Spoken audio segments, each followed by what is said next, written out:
Long ago, in the bygone days of 2017, I did a couple videos about the pros and cons of physical comics. It's taken me over a year, but here's the other side of the coin. The cons of digital comics. Enjoy. Yo, brother! You're on Home of the Geek. I'm Mark, aka the Little Black Dude. Welcome back to my channel. If this is your first time here and you love movies, TV shows, comic books, video games, and other things of a geeky nature, mash that subscribe button and be sure to ring my bell to be part of the notification squad. That way, you know whenever there's a new video. Comic collecting has been a part of my life for a long time. I like collecting entire series and having completed series in my possession. Having all of a series can be a drive for seeking a missing issue. Knowing this, it's always tough to decide whether it's worth the expense and time to find each missing issue.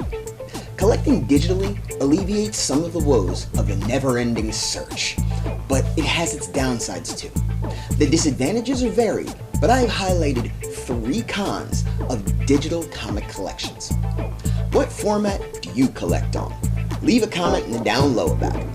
Con number 1, corruption.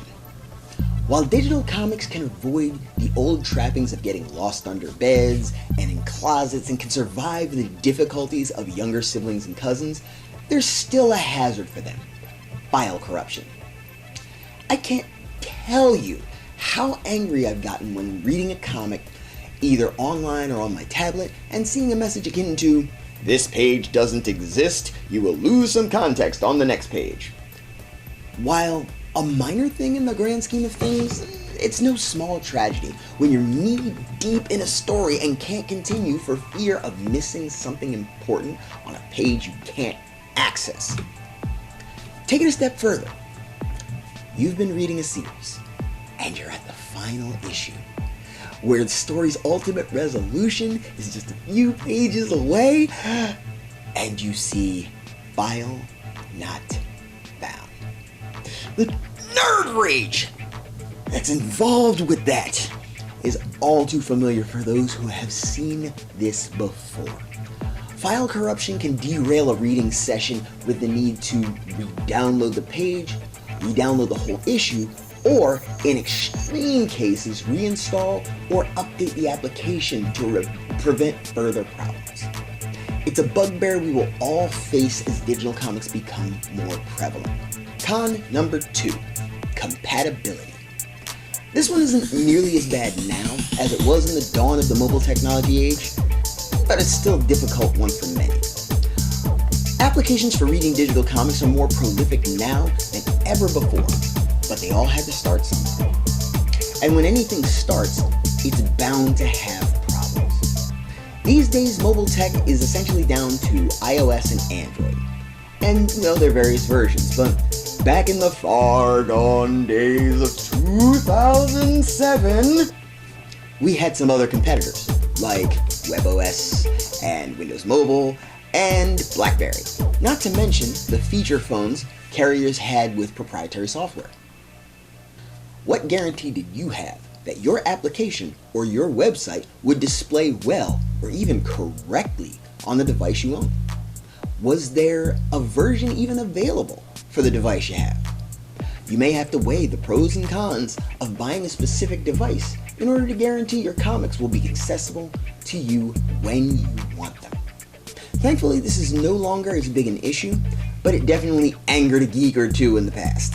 Con number 3, lack of bragging rights. I collect physical comics for the experience personally.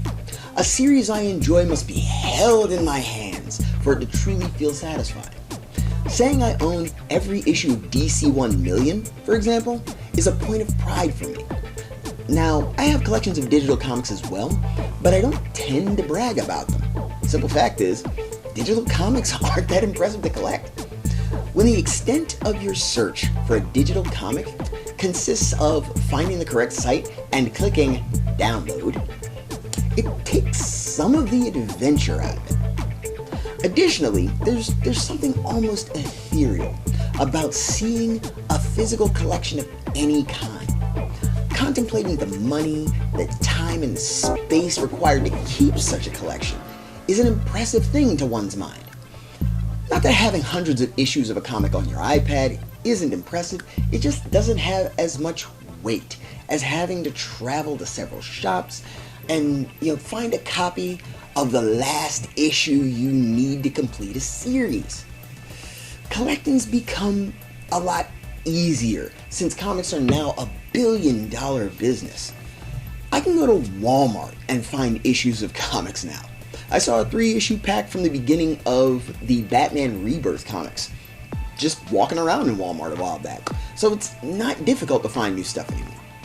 For me, scrolling through a library on a tablet or phone isn't as impressive or impactful as opening a long box and thumbing through issue after issue of paper comics from varying eras, 60s, 70s, 80s, 90s, even the 2000s.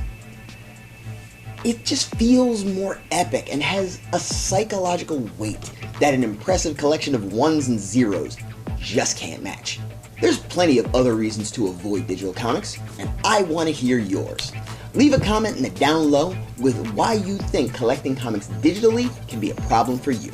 Thanks again for watching. Please subscribe for more Geek, and like and share this video if you enjoyed it. That helps me know what you're into so I can make more. Don't forget to check out my second channel, Inside the Geek, where I show you the behind the scenes and do random junk for your entertainment. Until next time though, this is the little black dude. Put your fist up with me. Stay geek and proud.